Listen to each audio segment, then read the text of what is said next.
পৃষ্ঠটানের short কোশ্চেনের 2 নম্বর page. বায়ুতে জলীয় বাষ্প থাকলে জলের পৃষ্ঠটানের কিরূপ পরিবর্তন হয়? উত্তর হচ্ছে কমে। কিন্তু যদি বায়ু শুষ্ক থাকে তাহলে পৃষ্ঠটান কিন্তু বেড়ে যায়। তরল পৃষ্ঠ তড়িৎগ্রস্ত হলে তার পৃষ্ঠটান কিরূপ পরিবর্তন হয়? পৃষ্ঠটান হচ্ছে কমে। জলের পৃষ্ঠটান সিজিএস পদ্ধতিতে 79 পার সেমি হলে এসআই পদ্ধতিতে কত হবে? এসআই পদ্ধতিতে হবে 0.72 newton per metre. Actually 1 newton per metre সমান হচ্ছে 1009 পার সেমি। এটা কনভার্ট করা যায়, তাহলে সেই হিসাবে অঙ্কটা করলাম। ঠান্ডা ঝোলের স্বাদের চেয়ে গরম ঝোলের স্বাদ বেশি ভালো হয়, তার কারণ হচ্ছে পৃষ্ঠটান। এর কোনো কারণ অ্যাকচুয়ালি যখন আমরা গরম জিনিস এর পৃষ্ঠটান কমে যায়, আমরা জানি গরম তরলের। তো আমরা যখন গরম ঝোল খাবো, যেমন কোনো ঝোল, মাংসের ঝোল হোক বা যে কোনো ঝোল, তরকারি ঝোল হোক, তাহলে যখন জিভের স্বাদ করে করে পড়বে, তখন পৃষ্ঠটান কমে যাওয়ার জন্য চারিদিকে কি হবে?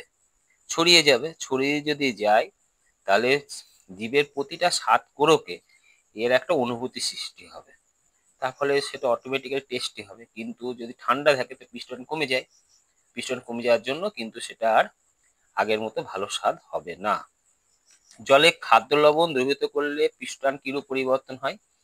বাড়ে। জলে যদি অজৈব পদার্থ দ্রবীভূত করা হয় তাহলে পৃষ্ঠটান হচ্ছে বাড়ে, আর যদি জৈব পদার্থ দ্রবীভূত করা হয় তাহলে কমে। এটা মাথায় মনে রাখলে তোমাদের প্রশ্ন হয়ে যাবে। জলে তেল জাতীয় পদার্থ ছড়িয়ে দিলে পৃষ্ঠটানের কিরূপ পরিবর্তন হয়? কমে। এই জন্য আমরা ওই ড্রেন বা নর্দমায় মাঝে মাঝে পোড়া মবিল ছড়িয়ে দিই, কারণ মশার লার্ভাগুলো কি হয়, উপরে ভেসে থাকে। এবার যদি আমরা মবিল বা তেল ছেড়ে দেওয়া হয় তাহলে জলের পৃষ্ঠটান কমে যাবে, ফলে ওই লার্ভাগুলো কি হয়, জলের তলায় চলে যাবে, ফলে মারা যাবে। তার জন্য মাঝে মাঝে বড় বড় শহরে নর্দমায় তেল বা মবিল ছড়িয়ে দেওয়া হয়। জলে সাবান বা ডিটারজেন্ট মেশালে পৃষ্ঠটানের কিরূপ পরিবর্তন হয়? কমে। তার জন্য এই ধরনের কাজে লাগিয়ে আমরা জামা কাপড় পরিষ্কার করার জন্য ডিটারজেন্ট ব্যবহার করা হয়। পৃষ্ঠ শক্তি কাকে বলা হয়? স্থির উষ্ণতায় কোনো তরলের মুক্ত পৃষ্ঠের ক্ষেত্রফল একক পরিমাণ বৃদ্ধি করতে যে পরিমাণ কার্য করতে হয় তাকে ওই তরল পৃষ্ঠের ওই উষ্ণতার তরলটির পৃষ্ঠ শক্তি বলা হয়। তাহলে পৃষ্ঠ শক্তি অ্যাকচুয়ালি কার্য বাই ক্ষেত্রফল। তাহলে পৃষ্ঠ শক্তির সংজ্ঞা কি? একক ক্ষেত্রফলে একটা নির্দিষ্ট উষ্ণতায় একক ক্ষেত্রফলে মুক্ত পৃষ্ঠে আমার যে পরিমাণ কার্য করতে হবে একক পরিমাণ বৃদ্ধির জন্য, তাকে বলা হয় ক্ষেত্রফলটা একক পরিমাণ বৃদ্ধি করব।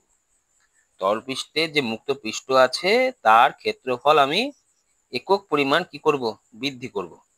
বৃদ্ধি করতে গেলে আমার কি করতে হবে? একটা কার্য করতে হবে।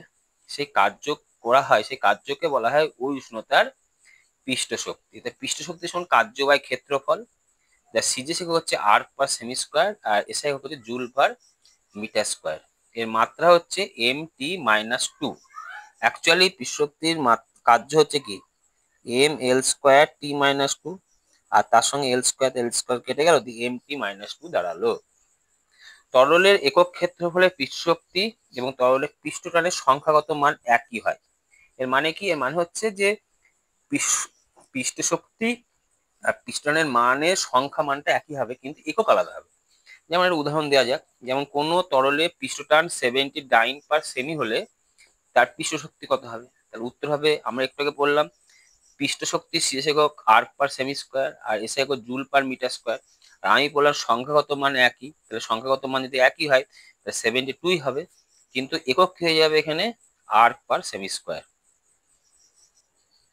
আমি একটু আগে শেখালাম যে 1 নিউটন পার মিটার সমান যদি y9 পার সেমি হয় তাহলে y এর মান কত? আমি একটু আগে শেখালাম যে, বললাম যে নিউটন পার মিটারকে যদি 9 পার সেমি করতে হয় তাহলে 1000 দিয়ে গুণ করতে হয়, তাহলে 1000 মান হবে। পারদের উপরিতল উত্তল যে ধর্মের জন্য হয় তা হলো পৃষ্ঠটান। আমরা জানি এই যে পারদের তলটা এরকম দেখতে হয়, উপরের তলটা। আর জলের ক্ষেত্রে কেমন হয়? এরকম দেখতে হয়। তরলের অভ্যন্তরে পৃষ্ঠটান কি কাজ করে? উত্তর হচ্ছে না। পৃষ্ঠটান হলো একটি আণবিক ঘটনা। সমুদ্রের উত্তাল সমুদ্রের উপর তেল ঢালা হয়, সমুদ্রকে শান্ত করা হয় কোন কারণের জন্য? কারণ হচ্ছে পৃষ্ঠটান।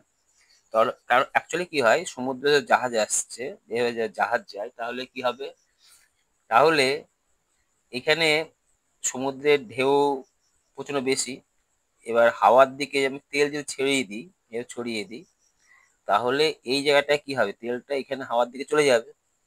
যদি যায় তাহলে এই জায়গাটা পিস্টন কমে যাবে। তুলনামূলকভাবে এই জায়গায় তরলের পিস্টন বেশি থাকবে। তার ফলে কিছুটা জল এখানে শান্ত হবে, আর জলটা তখন জাহাজটা সামনের দিকে এগিয়ে যাবে। এগিয়ে গেলে পরে আর অতখানি ঢেউয়ের সম্মুখীন হতে পারবে না। উদাহরণ দাও, তাপমাত্রা বৃদ্ধি করলে পিস্টন বৃদ্ধি পায়। তামার ক্যাডমিয়াম এটা ব্যতিক্রম উদাহরণ। আমরা জানি যে তাপমাত্রা বৃদ্ধিতে পিস্টন কমে যায়, কিন্তু এটা ব্যতিক্রম তামার ক্যাডমিয়াম। ক্ষুদ্র জলবিন্দু বা পারদবিন্দু গোলাকার হয় কেন? পিস্টনের জন্য। পৃষ্ঠটান কাকে বলা হয়? কোনো তরলের মুক্তপৃষ্ঠ একটি রেখা কল্পনা করলে এই রেখার সঙ্গে লম্বভাবে তরল পৃষ্ঠে স্পর্শক বরাবর একক দৈর্ঘ্যে যে বল প্রয়োগ করে তাকে বলা হয় পৃষ্ঠটান। উদাহরণ কি? জলকণা, বায়ুর বুদবুদ, সাবানের বুদবুদ সবই হচ্ছে এগুলো আমার পৃষ্ঠটানের ব্যবহারিক প্রয়োগ। এক টুকরো কর্পূরকে যদি আমি জলে ফেললে টুকরোটি এলোমেলো ভাবে জলের উপর নড়াচড়া করে কেন?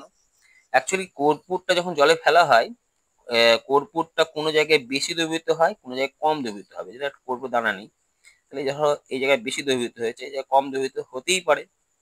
তাহলে যেখানে বেশি দ্রবীভূত হয় সেখানে পিস্টন হ্রাস পায়, আর যেখানে কম দ্রবীভূত হয় তাহলে পিস্টন সেখানে কম হ্রাস পায়। তার ফলে অ্যাকচুয়ালি এখানে বেশি দ্রবীভূত হওয়ার জন্য এখানে পিস্টন বেশি কমে গেল, এখানে কম দ্রবীভূত হওয়ার জন্য এর মতো অতটা কমলো না পিস্টন। তার ফলে অ্যাকচুয়ালি এই পৃষ্ঠটানের জন্য অসম বল এই পৃষ্ঠে কাজ করছে। এই পৃষ্ঠে আর এই পৃষ্ঠে অসম বল কি করছে? কাজ করছে। অসম বল কাজ করার জন্য এই তোমার কর্পূরের দানা যেটা ছিল সেটা এলোমেলো ভাবে চারিদিকে ছুটে ছুটে বেড়াবে। বুঝতে পারলে? এই হচ্ছে পৃষ্ঠটানের শর্ট কোশ্চেন। আগে একটা ভিডিও পাঠিয়েছিলাম, এই একটা ভিডিও।